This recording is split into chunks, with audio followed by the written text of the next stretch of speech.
Welcome to Padmavathi online classes. So మనం ఇంతవరకు English subject సంబంధించి 3 క్లాసెస్ చెప్పుకున్నాము. అవి ఫస్ట్ క్లాస్ ఏం చెప్పుకున్నామంటే second year intermediate English syllabus కోసం మాట్లాడుకున్నాము. సెకండ్ క్లాస్లో రోజు నుంచి ఫస్ట్ క్లాస్ నుంచి ఆఫ్ స్టేజ్ నుంచి డిస్కస్ చేసుకున్నాము. థర్డ్ క్లాస్లో పోయిటరీ నుంచి first point on is having arrived at the age of 23 అనే పోయం డిస్కస్ చేసుకున్నాం. అయితే ఈరోజు క్లాస్లో రోజు నుంచి సెకండ్ క్లాస్ అయినటువంటి ది సీక్రెట్ ఆఫ్ వర్క్ అనే లెసన్ గురించి డిస్కస్ చేసుకుంటాము. దీన్ని రాసినటువంటి రైటర్ అంటే Swami Vivekananda. So first writer కోసం చెప్పుకుంటే ఈజ్ ఏ వెర్సటైల్ జీనియస్, అపర మేధావి, డిసిపుల్ ఆఫ్ రామకృష్ణ పరమహంస యొక్క శిష్యుడు. హీ వాజ్ బోర్న్ ఇన్ కలకత్తాలో జన్మించాడు. ఎప్పుడు జన్మించాడు? ఆన్ 12th January 1863, 1863 సంవత్సరము జనవరి నెల 12వ తేదీన జన్మించాడు. His original name was Narendranath Datta. ఇతని యొక్క అసలు పేరు Narendranath Datta. His father's name was Vishwanath Datta. తండ్రి పేరు Vishwanath Datta. Mother's name was Bhuvaneshwari Devi. తండ్రి పేరేమో భువనేశ్వరి దేవి. He was named as Swami Vivekananda when he became a monk. Monk అంటే సన్యాసి. దీనికి ఇది మ్యాస్కులైన్ జెండర్, ఇది ఫిమినైన్ జెండర్. సో మాంక్ అనేది పుల్లింగము, నన్ అనేది స్త్రీలింగం. నన్ అంటే సన్యాసిని, లేడీస్. మాంక్ అంటే సన్యాసి, మగవాడిని అంటే సన్యాసి అంటారు, వాళ్ళు ఇంగ్లీష్లో మాంక్స్ అంటారు. ఈ మాంక్స్ ఉండే ఆశ్రమాన్ని మొనాస్టరీ అంటారు. సో మనకు 1 monthలో మనం నేర్చుకోవడానికి మ్యాచింగ్గా వస్తుంది. Monastery means a place where monks live. అలాగే కాన్వెంట్ అంటారు. A place where nuns live is called convent. So he was named as Swami Vivekananda when he become a monk. ఇతను సన్యాసిగా మారిన తర్వాత ఇతని పేరు స్వామి వివేకానందగా మార్చబడింది. He was India's representative at the parliament of world religions in Chicago. So న్యూయార్క్లోని యుఎస్ఏలోని చికాగోలో మన భారతదేశం తరఫున స్థలమత సమ్మేళనం అనే ఒక సదస్సులో ప్రసంగించడానికి వెళ్ళాడు. భారతదేశం తరఫున మంచి పేరు గాంచాడు. హీ వాజ్ ఎ గ్రేట్ అరైటర్, మంచి ఉపన్యాసాలు, మంచి వక్త. His call to the nation was arise, awake and stop not till the goal is reached. So his call to the nation was arise, awake and stop not till the goal is reached. So అంటే లెగు, మేలుకో, and stop not till the goal is reached. నువ్వు ఎంచుకున్న లక్ష్యాన్ని, నువ్వు నిర్దేశించుకున్న లక్ష్యాన్ని చేరేంత వరకు నీ యొక్క ప్రయత్నాన్ని విరమించుకోవద్దు, ప్రయత్నాన్ని ఆపొద్దు అని మన జాతికి, దేశానికి తను సందేశాన్ని ఇవ్వడం జరిగింది. ఇప్పుడు మన లెసన్ తరకు సమ్మరీ వద్దాం.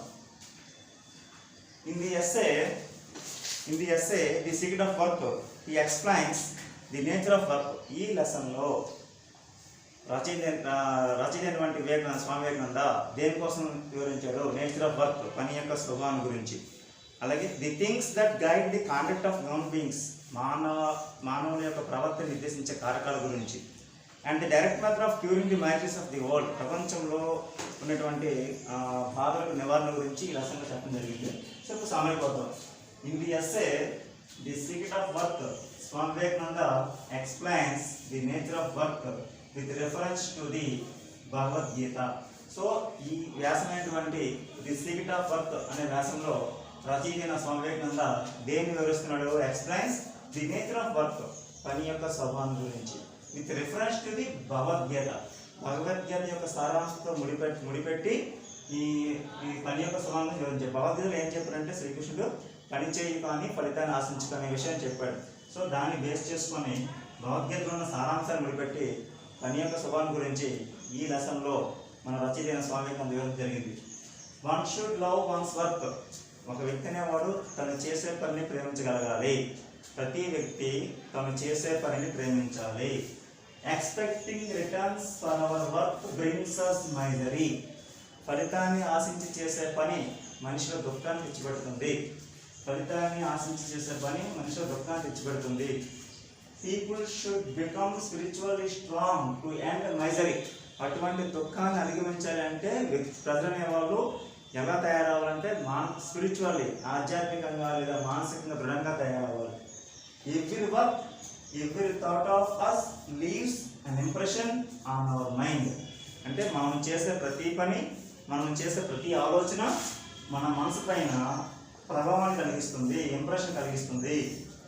Our character is determined by the sum total of these impressions. So మన యొక్క వ్యక్తిత్వం అనేది అలాంటి మన మనసు మీద పడే అటువంటి ప్రభావాలను నిర్దేశించుకొని, ప్రభావాన్ని బట్టి మన వ్యక్తిత్వం నిర్దేశించబడుతుంది.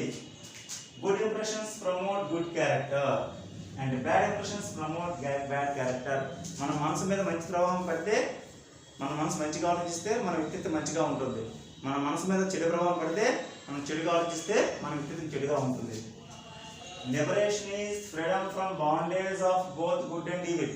లిబరేషన్ అంటే స్వేచ్ఛ, ఫ్రీడమ్ అంటే స్వతంత్రం, బాండేజ్ అంటే బంధం, గుడ్ అంటే మంచి, చెడు ఈవిల్ అంటే చెడు.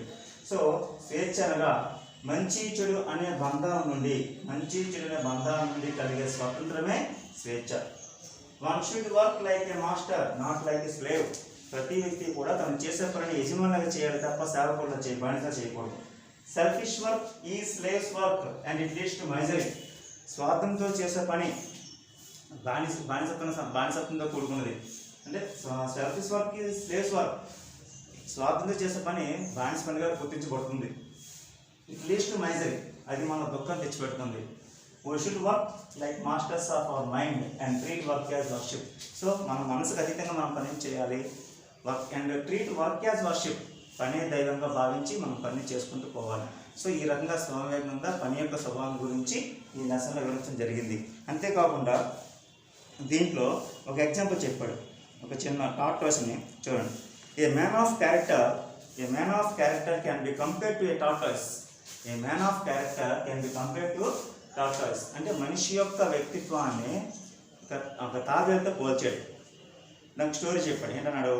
As the tortoise tucks its feet and head inside the shell, and even if you kill it and break it in pieces, it will still not come out. In the same way, if a man controls his own inner forces, nothing can draw them against his will. So ఏం చెప్పచ్చు చూసారా? ఏ man of character can be compared to A tortoise.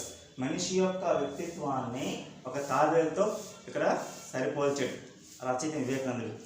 ఏం చెప్పారంటే, as the tortoise tucks its feet and head inside the shell.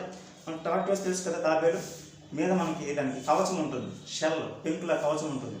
So తాబేలు ఏం చేస్తుందంటే తలని, తన యొక్క పాదాలని షెల్లో దాచుకుంటుంది. And even if you kill it, దాన్ని చంపేసిన, and break it in pieces, దాన్ని ముక్కలు చేసేసిన, it will not still come out. మనం ఆ షెల్ని ముక్కలు చేసేసిన, చంపేసిన అది బయటికి రాదు. ఇన్ ది సేమ్ వే, ఇదే విధంగా if A man controls his own inner forces, ఇదే విధంగా ఒక మనిషి తన యొక్క అంతర్గత బలాన్ని అదుపు చేసుకోగలిగితే, nothing can draw them against his will. So అతని సంకల్పానికి వ్యతిరేకంగా ఏ ఒక్కటే కూడా పని చేయలేదు. కాబట్టి ఈ రకంగా మనిషి యొక్క వ్యక్తిత్వాన్ని తాబేలుతో పోవడం అనేది జరిగింది. ఇది మన secret of work lesson. Next క్లాస్లో సెకండ్ పోయం కోసం చెప్పుకుని ఆ తర్వాత నుంచి మనం గ్రామర్ టాపిక్స్ చెప్తున్నాం.